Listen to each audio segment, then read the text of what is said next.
स्वागत करता हूं मैं अवध ओझा जी का। पहली बार आपका एक इंटरव्यू होने जा रहा है, मेरे साथ हो रहा है, ये मैं भी भाग्यशाली हूं। बहुत बहुत शुक्रिया, आपने समय निकाला। एक बड़ा सवाल है, देखिए अब बहुत से माध्यम से आपकी वीडियोस आते हैं, कभी फेसबुक में आता है, कभी यूट्यूब में आता है, सब आपका नाम तो आप जान चुके हैं, लेकिन कंफर्म डिटेल्स नहीं है। तो एक बेसिक सवाल ये कि कौन है अवध ओझा, इससे शुरुआत करते हैं। नहीं बिल्कुल, वैसे भी मुझे तो इन सोशल मीडिया के बारे में ज़्यादा पता नहीं था। मैं एक एक्सीडेंटल सोशल मीडिया पे नोन पर्सनैलिटी हूँ और उस एक्सीडेंट का नाम है कोरोना। कोरोना आया, अब हम बंद हो गए अपने अपने घरों में, बंद हो गए। तो वैसे बंद होने का कोई पूरा नया अनुभव नहीं था, पुराने भी अनुभव हैं, लेकिन वो कि मतलब ठीक है, जो है महीने भर के लिए बंद हो गए, 2 महीने के लिए बंद हो गए। तो ये हुआ कि अच्छा, सिर्फ बंद ही नहीं हुए हम सब में एक भय शुरू हो गया। एक न्यूज़ चलने लगी कि यहाँ इतने लोग मर रहे हैं, वहाँ इतने लोग मर रहे हैं, चाइना में ये हो रहा है, टर्की में ये हो रहा है, फ्रांस में लोग सड़कों पे गिर गए। तो मुझे लगा, और मैंने चारों तरफ से जो मुझे खबरें आने लगी कि भैया यहाँ ऐसा हो गया। मेरा भतीजा मर गया 27 साल का, और ठीक 1 महीने पहले मेरे घर में अखंड भागवत का पाठ था, उसने सब कुछ संभाला था, और वो 27 साल का लड़का वो बेचारा कोरोना की बलि चढ़ गया। तो मुझे लगा कि अब क्या करें, कि खुद को भी इंगेज रखना है, समाज को भी इंगेज रखना है। तो उसमें ये मोबाइल मुझे बड़ा काम आया, और फेसबुक पे मैं ऑनलाइन होना शुरू हुआ। और फेसबुक पे मैंने सोचा नहीं, मैं फेसबुक पे 2 काम करूंगा। एक तो मैं लोगों को मोटिवेट करूंगा, और दूसरा मैं लोगों को इतिहास की कहानियां सुनाऊंगा। और जब मैंने शुरू किया लोगों को बताना कि भाई 70% लंग्स इन्फेक्टेड थे, वो ठीक हो गए, 80% इन्फेक्टेड थे, वो ठीक हो गए, तो करीब 2-4 दिन के बाद से मुझे फ़ोन आए कि अरे यार अवध भैया बहुत अच्छा लग रहा है, बड़ी हिम्मत मिल रही है, और ऐसा हो रहा है। तो वो जो हिम्मत, किसी को हिम्मत मिली और मुझे उत्साह मिला। भाई किसी भी काम करने के पीछे जो सबसे बड़ा फैक्टर होता है वो उत्साह। गांधी जी इंडिया में थे, कोई उन्हें पूछता ही नहीं था। साउथ अफ्रीका पहुंचे, पब्लिक उनके पीछे भागने लगी। जो आदमी एक बैरिस्टर नहीं हो पाया इंडिया में, उसको उत्साह ने राष्ट्रपिता बना दिया। और उत्साह से जो मेरी कहानी शुरू हुई, तो फिर उसके बाद तो मुझे ही नहीं पता चला कि मैं कहां पहुंच गया। और तो ये वीडियोस बनाने का जो दौर है कब से शुरू हुआ, एग्जैक्ट अगर एक डेट बताएं कि भाई ये मेरी पहली वीडियो मैंने डाली थी, वो लॉकडाउन का ही दिन था? लॉकडाउन का समय था, और जहाँ तक मुझे याद है अप्रैल का समय था।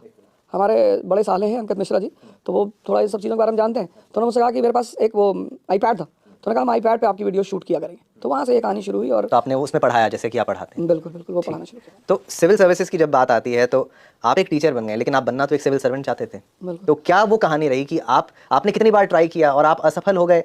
ये भी एक सच्चाई है। बिल्कुल बिल्कुल। क्या अब आपको उसका गिला होता है? क्योंकि मैं तो मानता हूं कि आप असफल हुए तो शायद समाज के लिए तो भला हो गया। शायद आज अब अगर आप बन भी जाते एक बहुत बड़े आईएएस ऑफिसर, तो शायद ये फेम ना होता आपके पास। क्या तब रिएक्शन था, तब क्या रिएक्ट करते, और आज आपके रिएक्शंस क्या हैं, क्या कहानी है सर? नहीं, मैं तो सिविल सर्वेंट भी नहीं बनना चाहता था। मेरा इरादा ये था कि लॉ करेंगे, ठेकेदारी करेंगे और राजनीति करेंगे, शुद्ध राजनीति। हाँ, मेरे एक दोस्त हैं, वो 96 की बात है, वो लखनऊ में रहते थे, तो मैं उनके यहाँ रुका हुआ था एक रात। तो उन्होंने मुझे समझाना शुरू किया कि अवध कुछ नहीं पढ़ना होता है, और तुम्हारा वैसे भी फर्स्ट डिवीजन है इलाहाबाद यूनिवर्सिटी से, और ये है और वो है, और जमकर ब्रेन वॉश किया। भगवान जाने उन्होंने क्यों किया, पर उन्होंने किया। और वहाँ से मेरी तैयारी का दौर शुरू हुआ। लेकिन जब मैंने तैयारी शुरू की तो मुझे बायोलॉजी और जूलॉजी में फ़र्क नहीं पड़ता था। जैसे कहा ना, जूलॉजी और बॉटनी। अब मैं पहले दिन कोचिंग में जाके बैठा, और सब लड़के ऐसे ताव में बैठे हुए, कोई हिंदू लिए हुए, कोई चश्मा लगाए हुए, और हमें तो पूरा 2.5 घंटा बीत गया, कुछ पता ही नहीं चला। सब ऊपर से चला गया कि पता नहीं क्या बता रहा है यार, नेशनल इनकम उनकम कुछ कह तो रहा था ये टीचर। और लड़के फिर क्लास के बाहर निकले और एक दूसरे को देखते हुए कि हाँ यस वेरी गुड क्लास। तो हमें लगा कि फंस गए। इतनी बुरी स्थिति में आते कि आपको बेसिक कॉन्सेप्ट्स तक पता ही नहीं था। अच्छा। तो हमें लगा गए, लेकिन वापस नहीं जा सकते थे। ऑप्शन इसलिए नहीं था क्योंकि सबको बता के आए थे, रिश्तेदारों को, दोस्तों को, पड़ोसियों को ये जीने नहीं देते कि बड़े ताव से कह रहे आईएएस की तैयारी करना। तो उसमें मैं पूरे जिले में, हाँ पूरे जिले में इन्फॉर्मेशन थी कि भाई अवध ओझा आईएएस बनने गए। अच्छा, बन के ही लौटे। तो उसमें मेरी मदद की हमारे एक टीचर है मिस्टर पीएस रविंद्रन, उनसे मैं मिला। तो उन्होंने कहा अवध देखो, आईएएस की तैयारी जो होती है, पढ़ाई एक अलग चीज़ है, तैयारी एक अलग चीज़ है। तो मैंने कहा सर ये क्या अलग है? बोला जिसकी पढ़ाई अच्छी नहीं है, ये मैं आपके चैनल से कहना चाहता हूँ कि जिसकी पढ़ाई अच्छी नहीं है उसकी तैयारी कभी अच्छी नहीं हो पाएगी। वो इलाहाबाद में पढ़े, वो दिल्ली में पढ़े, वो लंदन में पढ़े, नहीं हो सकता। हाँ, अब पढ़ाई का मतलब यह है कि आपको यह पता है कि औद्योगिक क्रांति क्या है, इंडस्ट्रियल रेवोल्यूशन क्या है, कब हुआ। लेकिन इंडस्ट्रियल रेवोल्यूशन क्यों हुआ, कब हुआ, कैसे हुआ, इसके क्या क्या डेवलपमेंट्स थे, ये तो पढ़ाई हो गई। उस पढ़ाई से जो एक पिक्चर, जैसे आज उत्तर भारत है, या हम पूरे भारत को ही कह लें, विशेषकर उत्तर भारत, जातिवाद फिर से उभर रहा है, संप्रदायवाद फिर से उभर रहा है। तो कहीं ना कहीं हर आदमी के मन में बात होती होगी कि यार ये क्यों हो रहा है। हम तो भारतीय हैं, 1947 में हम भारतीय बन गए, आज़ाद हो गए। अब तो यहाँ ना कोई ब्राह्मण है, ना दलित है, ना हिंदू है, ना मुसलमान है, बेसिकली सब भारतीय हैं। लेकिन ऐसा क्यों हो रहा है कि 75 साल बाद इस देश में ये कुरीतियाँ फिर सर उठा रही हैं? क्योंकि इस देश की अर्थव्यवस्था नहीं बदली। जैसे अमेरिका है, वहाँ इंडस्ट्रियल रेवोल्यूशन हुआ, तो जब औद्योगिक क्रांति हुआ तो औद्योगिक क्रांति ने इकोनॉमी को बदला, और जैसे इकोनॉमी बदलेगी वैसे ही समाज बदलेगा। आप अफगानिस्तान देखिए, वहाँ की औरतें गुलाम हैं क्योंकि उनकी इकोनॉमिक इंडिपेंडेंस नहीं है। Social independence depends upon economic independence. आप क्लास 6 में, 7 में, 8 में, 10th में पिताजी से पूछते थे कि पापा गोवा चले जाए। अब आप प्रेम में पूछ सकते हैं, सम्मान में पूछ सकते हैं, लेकिन आर्थिक दृष्टिकोण से नहीं पूछ सकते। तो ये जो तैयारी, आईएएस की तैयारी का मतलब होता है विजन डेवलप होना, कि उत्तर भारत में अगर जातिवाद खत्म करना है तो सबसे अच्छा तरीका क्या है? औद्योगिक क्रांति। क्या होगा इससे? अर्थव्यवस्था बदल जाएगी, इकोनॉमी बदलेगी, तो एक नया वर्ग समाज में पैदा हो जाएगा, कैपिटलिस्ट क्लास पैदा हो जाएगा, मिडिल क्लास पैदा हो जाएगा, वर्किंग क्लास पैदा हो जाएगा। तो ये जो नए क्लास पैदा हो जाएंगे ये पुराने क्लास को पीछे कर देंगे। अब क्या होगा? वर्किंग क्लास में तो सभी होंगे ना, तो वर्किंग क्लास का कॉमन इंटरेस्ट होगा। अभी क्या है कि अभी ब्राह्मण है, दलित है, मुसलमान है, हिंदू है, सबके अलग अलग इंटरेस्ट है। लेकिन जहां औद्योगिक क्रांति हुई वहां एक क्लास होगा वर्किंग, एक क्लास होगा मिडिल, उस मिडिल क्लास में सब होंगे, तो इंटरेस्ट पूरे मिडिल क्लास का होगा, वो मिडिल क्लास एक हो जाएगा। तो आईएएस की तैयारी का मतलब पढ़ाई के ऊपर बना हुआ महल किसका? विजन का, फार साइटेडनेस का। ये है आईएएस की तैयारी, जो मुझे मिस्टर पीएस रविंद्रन ने बताया। ठीक है, तो आपको आईएएस की तरफ एक व्यक्ति लेके गए, ठीक है, बहुत सम्मान के साथ। अगर मैं बात करूं आपके स्कूलिंग डेज की, तो बड़ा इंटरेस्टिंग आपके स्कूल का नाम भी है और वहाँ के भी दिन अगर आप याद करें, क्या आप उस समय एक ऐसे छात्र थे जो कि कभी जाएगा और सिविल सर्विसेज की तैयारी करेगा, या फिर नहीं भाई साइकिल चला रहे हैं, घूम रहे हैं, पता नहीं क्या हो रहा है? नहीं, स्कूल में तो मुझे फातिमा इंटर कॉलेज गोंडा में है, और काशी है, मक्का है हमारे लिए वो, तो सेफ्टी के लिए दोनों बोल। हाँ, नहीं तो फिर वो चिल्लाएंगे ना कि देखो मौलाना के मुंह से निकल गया मक्का। तो स्कूल में पढ़ने बहुत कम गया, मेरी अटेंडेंस थी 39% 12th में। फादर साइमन मेरी क्लास में आए और उन्होंने मुझसे कहा कि mister Ojha, you will not be allowed to sit in the 12th board examination. मैंने कहा वाई फादर? इस तरीके से ही बात करते थे। हाँ, मैंने कहा वाई फादर? बोले योर अटेंडेंस इज सिंपली 39%। मैंने कहा ओके फादर, कोई बात नहीं फादर, यूपी बोर्ड का तो भरी रखा है। तो बोले what do you mean by UP board? मैंने कहा वो आप जाने दो, आप नहीं समझ पाओगे। 2 दिन बाद अटेंडेंस रजिस्टर गायब हो गया, उसका भी इल्जाम मेरे ही ऊपर है। होना भी चाहिए। और उस रजिस्टर को एक ऐसे आदमी ने निकाला था अच्छा। जिसकी इमेज संत की थी हमारे स्कूल में। अभी वो दुबई में है, दानिश भाई, मैं उनको इस चैनल से शुक्रिया भी कहना चाहता हूँ कि वो जहाँ रहें खुश रहें, खुशहाल रहें। दानिश फिरोज शमसी, बहुत अच्छे दोस्त हो, बहुत अच्छे खानदान से बड़े। नहीं, दोस्त थे मेरे, पता नहीं क्यों मेरे साथ रहते थे। इतने अच्छे व्यक्ति थे तो नहीं, कुछ लोगों के अंदर कुछ बुराइयां नहीं होती, लेकिन वो रहते बुरे लोगों के साथ हैं। और भाई हमारा क्या था कि भाई स्कूल के बाहर निकले तो सिगरेट जला ली, ये कर लिया, वो नेक लगता था कि लिखना पड़ेगा। हमें लगता था एक्चुअली हम भी कहाँ से इंस्पायर्ड थे, दीवार देख के, लावारिस देख के। हमारा भी तो कोई इंस्पिरेशन था बॉलीवुड, तो बॉलीवुड में दिखाते थे बदमाशों की हाथ थोड़ा तिरछा करके और सिगरेट लेकर और चेन बना रहे, तो वहाँ से हमें पता चलता था कि बदमाशी का मतलब होता है सिगरेट पीना। तो जब हम स्कूल के बाहर खड़े होकर पीते थे तो हमें लगता कि लोग बहुत गौर से देख रहे होंगे कि अब हाँ, एक मतलब मैच्योर हो गए और बड़े हैं और तोप खान टाइप के आदमी। तो दानिश भाई ने वो रजिस्टर गायब किया, और उस रजिस्टर की कहानी है कि मेरे फादर प्रिंसिपल ने मुझसे कहा कि FIR कराई उन्होंने, मेरी माँ लॉयर, तो उन्होंने कहा यार तुमने लिया कि नहीं? रजिस्टर के लिए? हाँ, चोरी है ना वो, इसके लिए FIR तक हो गई? FIR हो गई, और हमारे कोतवाल सामने में बुलाया और सेम रजिस्टर हूबहू वही रजिस्टर सामने, बोले ये मिल गया रजिस्टर, पर जिसने वापस किया वो आपका नाम ले रहा है। मैंने कहा सर पहले तो मैं ले ही नहीं गया, और दूसरी बात जो ले गया वो आपको दे गया, आप मेरा नहीं, बोले वो आपका नाम ले रहा है। क्योंकि जिस दिन वो रजिस्टर चोरी हुआ था उसकी शाम को वो जला दिया गया था, तो रजिस्टर वापस आने का कोई चांस ही नहीं था। कुछ एकदम फिल्मी स्टाइल से आपकी जीवन की शुरुआत हुई है। तो फिर खैर अब फादर के पास कोई सबूत तो था नहीं, हमने +2 का एग्जाम दिया, बच गए, और दोस्तों की वजह से पास भी हो गए। कभी कभी फेल हुए क्या आप स्कूल डेज में? 8th में फेल हुए संस्कृत में। अच्छा। और तो साल खराब हुआ था? नहीं, 6th वो सेकंड टर्म एग्जाम होता है उसमें फेल हुए थे। अच्छा। और 12th में कंपार्टमेंट आई थी केमिस्ट्री में। 12th में कंपार्टमेंट? केमिस्ट्री में तो समय खराब किया उसने आपको?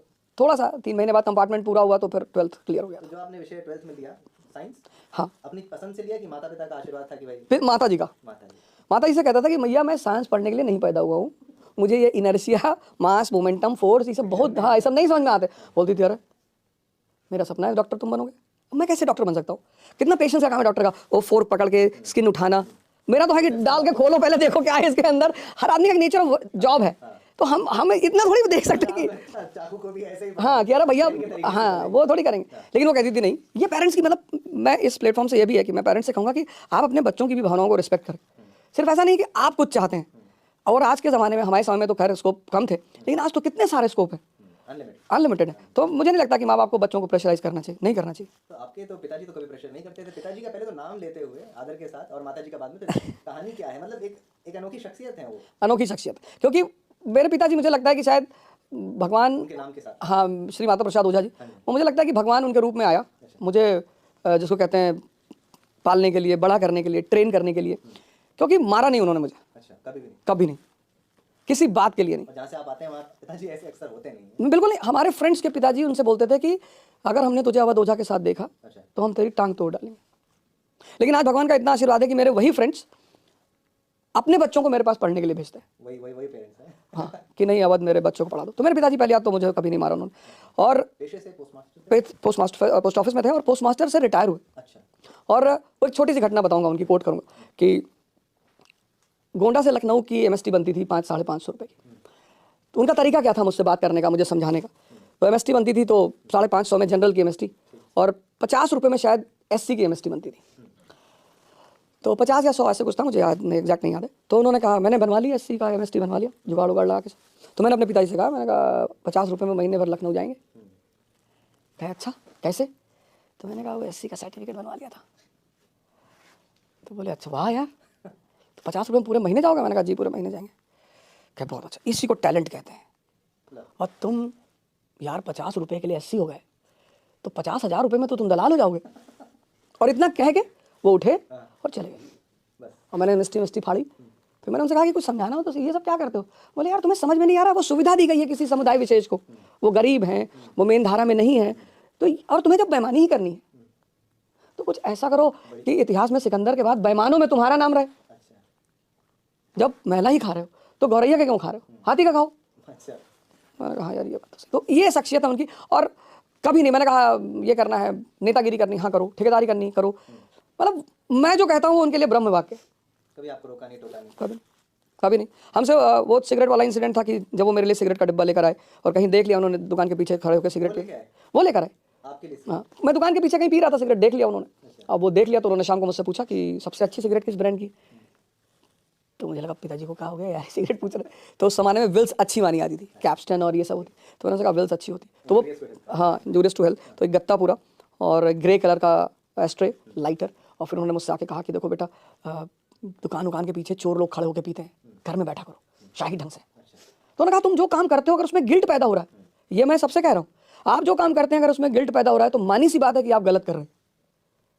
और अगर आप गलत कर रहे हैं तो आप उसे छोड़ दें, क्योंकि जिन खाने पीने के पीछे प्रोटीन, कार्बोहाइड्रेट, फैट और एनर्जी नहीं दिया हुआ है, उनको पीने से आप वाकई में मौत के मुंह में जा रहे हैं। बिल्कुल। और आपके पिताजी ऐसे हैं कि आपने एक इंटरव्यू के दौरान मैंने सुना था कि कोई बाहर वाला बिगाड़ दे उससे पहले मैं ही। हाँ, मैं बिगाड़ दूं। वो कहते थे कि दुनिया में इंसान को समाज बिगाड़ता ही है। अच्छा। उन्होंने कहा किसी के माँ बाप ने किसी को नहीं बिगाड़ा। एकदम सही बात है। मैं देखता हूँ किसी ने घर में सिगरेट पीना नहीं सीखा, किसी ने घर में शराब पीना नहीं सीखा। कुछ अपवाद कम्युनिटीज हैं जो ऐसा करती हैं, पर उनके यहाँ एक सोशल स्ट्रक्चर वैसा है। हमारी तरफ उत्तर भारत में, इसके समाज में ऐसा नहीं। मतलब कोई शायद ही रेयर केस में अपने पिता के साथ बैठ के शराब पी ले या बियर पी ले, सिगरेट पी ले। तो वो कहते थे कि समाज का काम है बिगाड़ना, तो जो काम समाज करना चाहता है वो मैं ही कर दूंगा, तो समाज उस काम से वंचित रह जाएगा और फिर तुम कुछ ना कुछ अच्छा कर ही ले जाओगे। तो वो चीज़ मुझे उस वक्त तो नहीं समझ में आती थी उनकी, लेकिन कभी कभी तो मुझे लगता था कि ये कोई बदला ले रहे हैं या क्या कर रहे हैं, समझ नहीं आता था। तो आपकी जो पेरेंट टीचर मीटिंग होती थी उसमें आपकी माताजी जाती थी या पिताजी जाते थे, क्या कॉन्सेप्ट रहता था? फादर आपके काफ़ी, वो जो स्कूल के थे, काफ़ी आपके विपक्ष में रहे हैं हमेशा। पिताजी तो कभी नहीं गए, एक बार गए थे बस, वो शराब वाला इंसिडेंट था उसमें गए थे। क्या वो किस्सा क्या था जरा? नहीं, उसमें ये था कि शराब की बोतल पकड़ी गई स्कूल में। तो फादर प्रिंसिपल ने आके मुझसे कहा कि you bring, I today I got the evidence, you bring liquor in the school. तो मैंने कहा नो सर। अरे बोले यू हैव ब्रॉट इट। अच्छा। तो वो ले गए मुझे अपने ऑफिस में, तो वहाँ बॉटल रखी हुई थी। बोले सी। तो मैंने बॉटल को बड़े गौर से देखा, फिर मैं भाग के अपने क्लास में गया, अपना बैग दौड़ के लेकर आया और फादर के सामने मैंने बैग खोला। मैंने कहा father my bottle is in my bag. तब उन्होंने कहा you know what you are doing, go and call your father. पिताजी मेरे आए सुबह, तो फादर ने उनसे बताया कि आपका लड़का स्कूल में शराब पीता। तो उन्होंने ऐसे देखा, मित्र स्कूल में नहीं पीते हैं ना, घर पे पिया करो।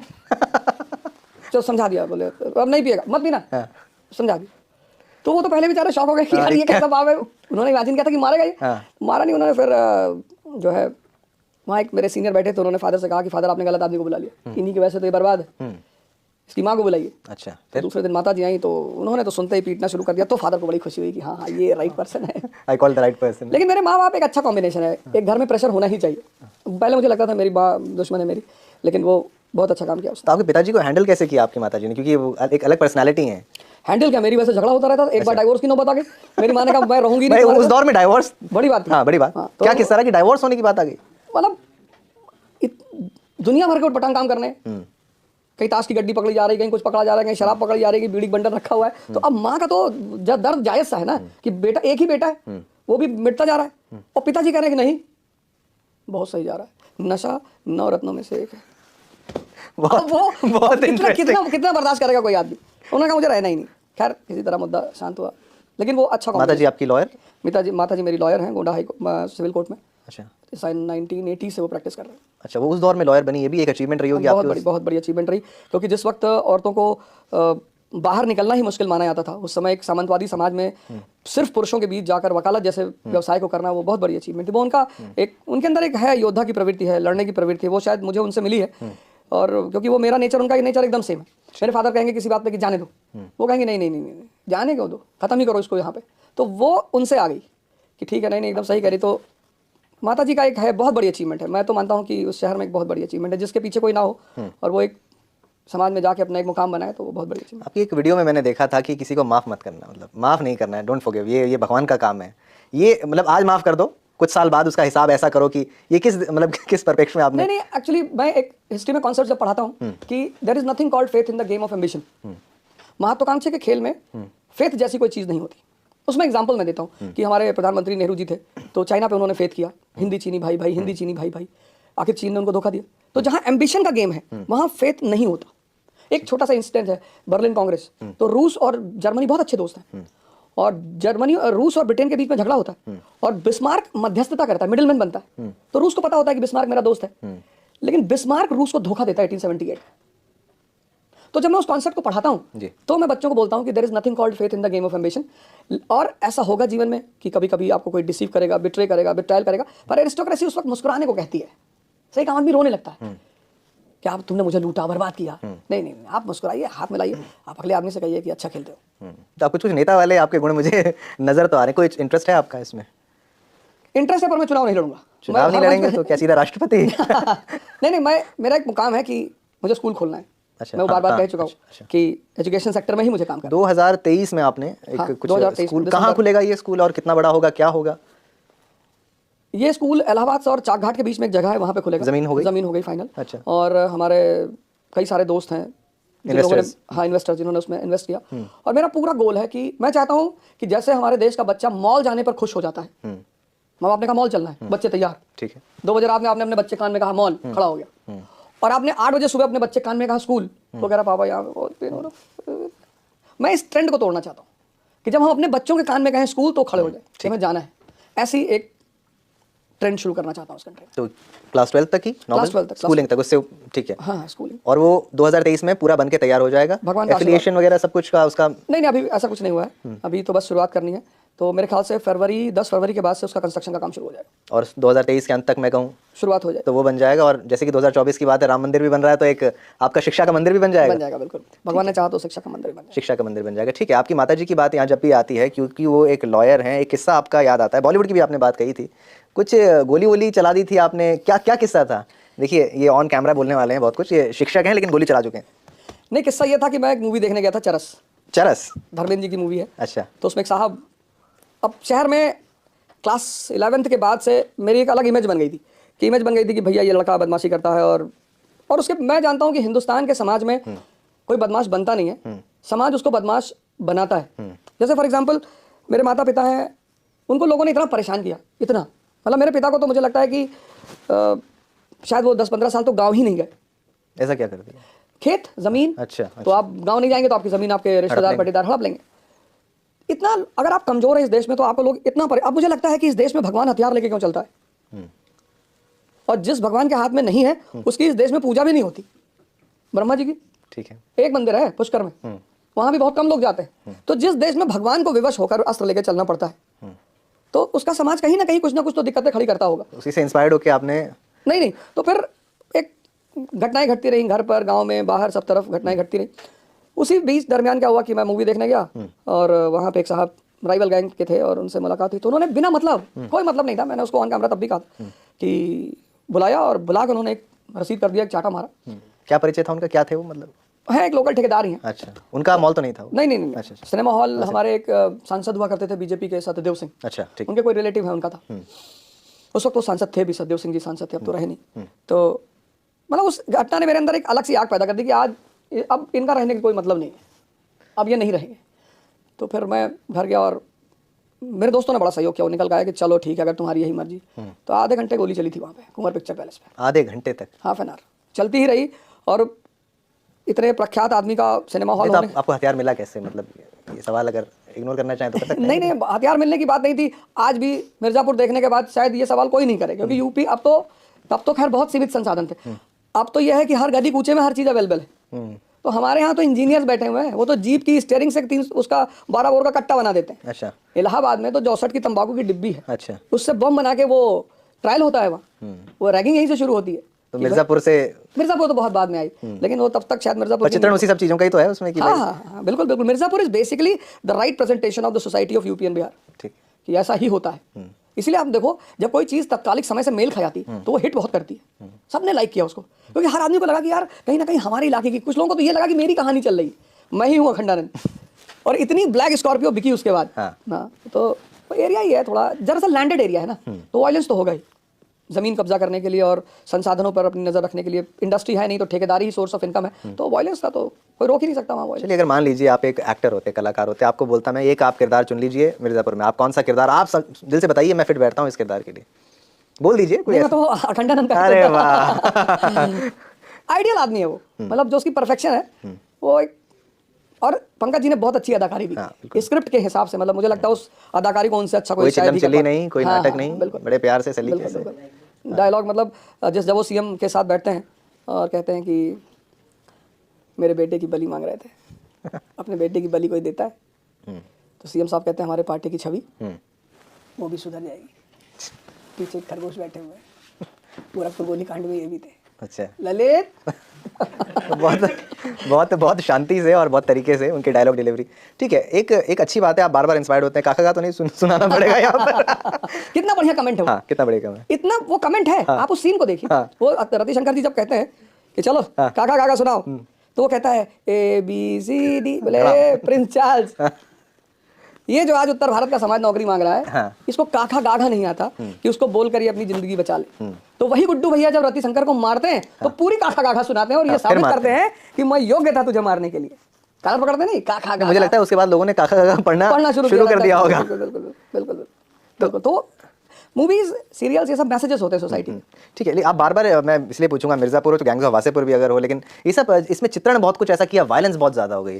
क्या बच्चों को, आप कह रहे हैं, आप हंस के बता रहे हैं, इंस्पिरेशन अगर ले लें, पर ये नेगेटिविटी भी तो है कि कहीं गला रेत दिया जाता है, कहीं कुछ कर दिया जाता है, वो एक सच्चाई के तौर पर मुझे नहीं लगता दिखाना चाहिए। आप क्या मानते हैं? नहीं, देखिए, अब आज के समय में जो दौर चल रहा है, जहाँ इतनी ओपन ऑडियंस है और कैपिटलिज्म अपने विस्तार पे जा रहा है, ऑडियंस डिमांड करता है कि भाई हम तो देखेंगे, हमें कोई फर्क नहीं पड़ता। लेकिन यह है कि इससे जो इमेच्योर माइंड्स होते हैं वो उसी तरह का ऑरा पैदा करना चाहते हैं। जैसे for example gangs of Wasseypur में नवाज भाई हमारे जब वो गला रेतते हैं दानिश का, तो वो एक सीन ऐसी है जो अगर 16 साल का लड़का देख ले तो उसे लगा कि यार जैसे इसका नाम हो गया ऐसे मेरा भी हो सकता है, तो वो ये अटेम्प्ट कर सकता है। तो ये गलत मैसेज तो जा ही रहा है ना। हाँ, बिल्कुल बिल्कुल बिल्कुल। मतलब ये एक इमेच्योर माइंड्स के लिए, और खासकर इमेच्योर, और दूसरी तरफ इतनी पॉपुलेशन है हमारी, तो कहीं ना कहीं लोग डिप्रेशन में भी ज्यादा हैं, तो उस दौर में ये सब चीजें नुकसान कर सकती हैं। तो उसको थोड़ा बैलेंस करके करना चाहिए, उसको बिल्कुल बैलेंस करना चाहिए। पर स्क्रिप्ट की कभी कभी ऐसी डिमांड होती है कि डायरेक्टर को भी लगता है कि उसे बेच, लेकिन है तो आपके सारे फेवरेट्स। फेवरेट मतलब यह है कि मैं जानता हूँ जब कोई कलाकार अपने आप को उसमें डुबो देता है। जैसे नवाज भाई का जो गांजा की स्टिक पकड़ने की स्टाइल है, हाँ, वो एक गंजेड़ी ही पकड़ सकता है, या तो उसने बहुत प्रैक्टिस की हो। जिस तरह से वो एक हाथ से लुंगी लपेट कर दूसरी हाथ से खींचते हैं, वो एक नौसिखिया आदमी नहीं कर सकता। वो कोई बहुत पेशेवर आदमी जिसने कम से कम उसको 10 साल किया हो, वो कर सकता है।